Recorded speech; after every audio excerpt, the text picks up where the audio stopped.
All really well today. We were not our disruptive selves for a complete game, and we need to be that against this hot of a team. And so credit Montana, and we're going to regroup and get ready for this next week. Our kids are battling. I thought we were really well prepared, played hard, and this was Montana's night. Okay, questions for Mayor and Taylor first, please. Taylor, of course this team came back from an early deficit against Montana the first time. Is there any recognition of just that happening again and the ability of this team to fight back from that deficit once it happens again? Yeah, so at our place when we were in the deficit, we obviously had our fans behind us, and here they had their fans behind them. So I think that was a big thing. Just got to keep fighting. It didn't go our way this time, but hopefully we'll see them again in the tournament.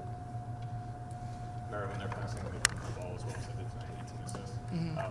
Is that a matter of the shots going in and they're credited with the assists, or are they moving the defense around in order to find these nice passes? Credit to them. Like, they had us on skates a little bit out there.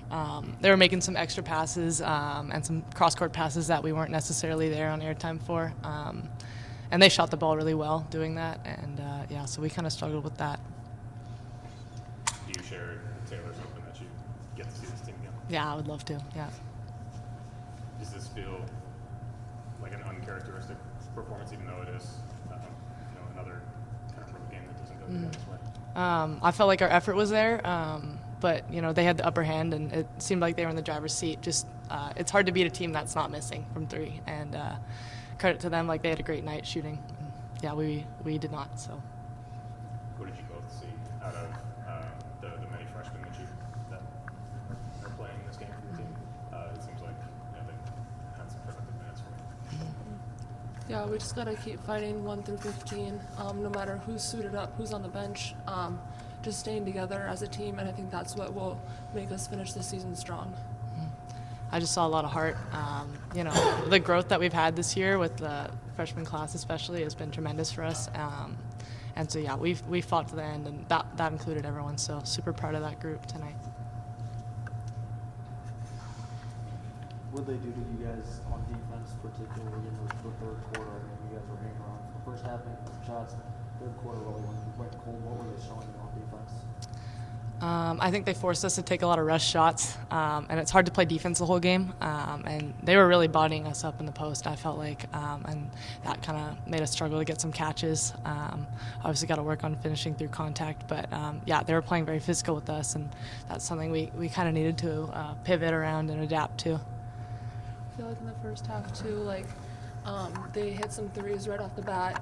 Then we started to take that away, and then they started scoring on the inside. Second half, they put it all together, and we're scoring inside and out, just kind of picking us apart on defense. So that's on us. Yeah.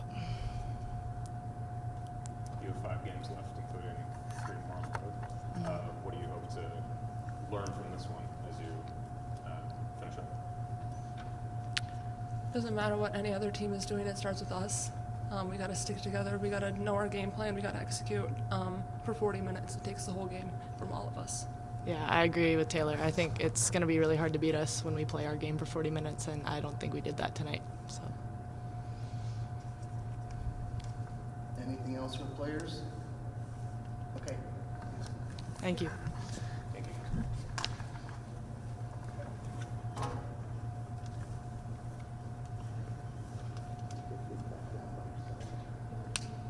Trish, you had the end of that third quarter where they got the 2 offensive rebounds, then turned into a 3. I mean, how much you were hanging that whole time? How much do you think that was just a momentum swing? Yeah, I mean, that's the Dahlberg factor, right? So if you give them a little bit of momentum and there's a big play, the crowd's going to recognize that. So when you call your timeout to regroup your kids, it gets even louder. So this is a great atmosphere. It's obviously when you have this rivalry game in the state, nobody has it like us. So those things are exciting. But those momentum swings are big, and we just didn't have enough today. I think it took us a long time to get any kind of steal in the second half. If we got any, we forced a lot more turnovers in the first half than we did in that second. Do you want to see this team a third time?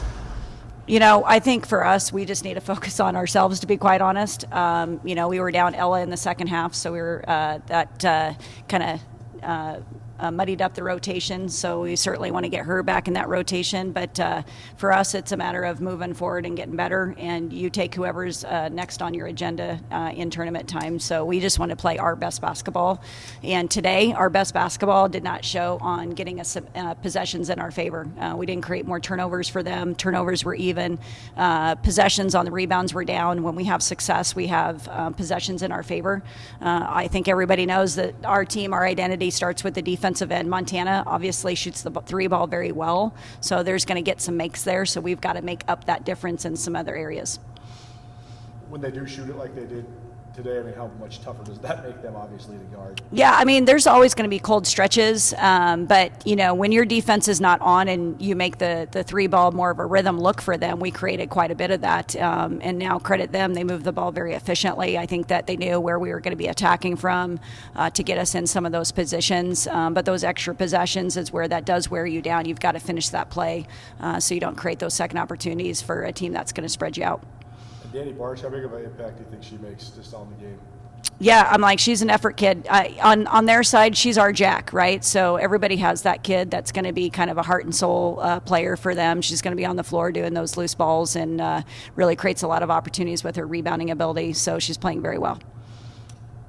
How big was the sequence at the end of the first quarter where you give up the foul on the other, underneath your own basket, and also it's Madison Hall's second foul?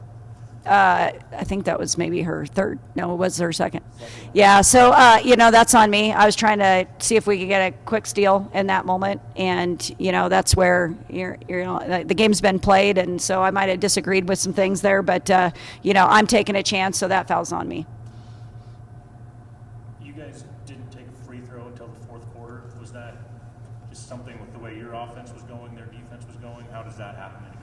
Well, it shouldn't happen for us. I'm like, you know, when you look at the difference in styles for teams and for us, we've got to get to the foul line, and we've got to be a lot tougher there. So I'm going to look back at some of the play calls where we're a little bit more attack-minded. And part of that is they were swarming on the interior, as Mara addressed, you know, is pretty physical inside. So there's some swarms going some inside out, but we can also be patient, have a little bit more composure there, and be a little bit more intentional of trying to get ourselves there. All right, thank you. Sure. Thanks.